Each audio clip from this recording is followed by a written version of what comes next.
நீடாமங்கலம் அருகே கந்துவட்டி வாங்கிய பெண் கடனை வட்டியுடன் திருப்பிச் செலுத்திய பின்னும் மேலும் பணம் கேட்டு கந்துவட்டிக்காரர் மிரட்டியதுடன் டிராக்டர் ஏற்றி கொல்லப்பட்ட சம்பவம் அதிர்ச்சியை ஏற்படுத்தியுள்ளது.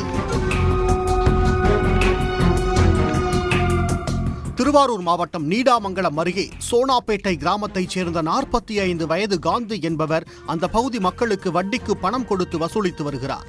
கடனுக்காக ரேஷன் கார்டு, ஆதார் அட்டை முதலான முக்கிய ஆவணங்களை பெற்றுக்கொண்டு பணம் கொடுப்பதாகவும் வட்டிக்கு மேல் வட்டி போட்டு அந்த பகுதி மக்களை கொடுமைப்படுத்தி வருவதாகவும் கூறப்படுகிறது. காந்தியால் பாதிக்கப்பட்டவர்கள் நீடாமங்கலம் காவல்துறையிடம் புகாரும் அளித்ததாக தெரிகிறது. இந்நிலையில் சோனாப்பேட்டை கிராமத்தைச் சேர்ந்த சிவாஜி என்பவரின் மனைவி இந்துமதி விவசாய பணிக்காக காந்தியிடம் 9 லட்சம் ரூபாய் கடன் வாங்கியுள்ளார்.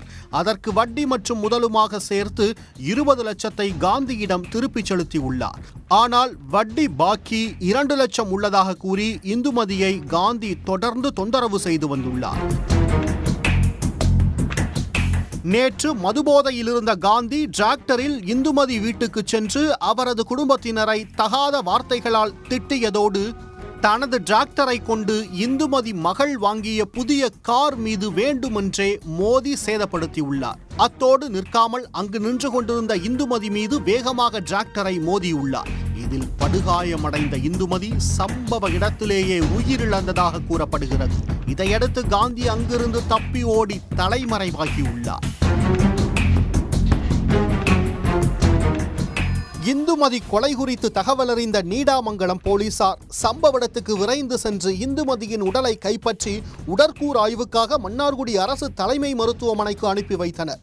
மேலும் இந்த சம்பவம் குறித்து வழக்கு பதிவு செய்த நீடாமங்கலம் காவல்துறையினர் டிராக்டரை ஏற்றி கொலை செய்து தப்பியோடிய காந்தியை தேடி வந்தனர். இந்நிலையில் அவரை பட்டுக்கோட்டை அருகே கைது செய்து சிறையில் அடைத்தனர். வட்டி மற்றும் அசலை திருப்பிக் கொடுத்த பிறகும் மேலும் வட்டி கேட்டு பெண்ணை கந்துவட்டிக்காரர் டிராக்டர் ஏற்றி கொலை செய்த சம்பவம் நீடாமங்கலம் பகுதியில் பெரும் பரபரப்பை ஏற்படுத்தியுள்ளது. உடனுக்குடன் செய்திகளை தெரிந்து கொள்ள சன் நியூஸ் பெல் ஐகானை கிளிக் பண்ணுங்க.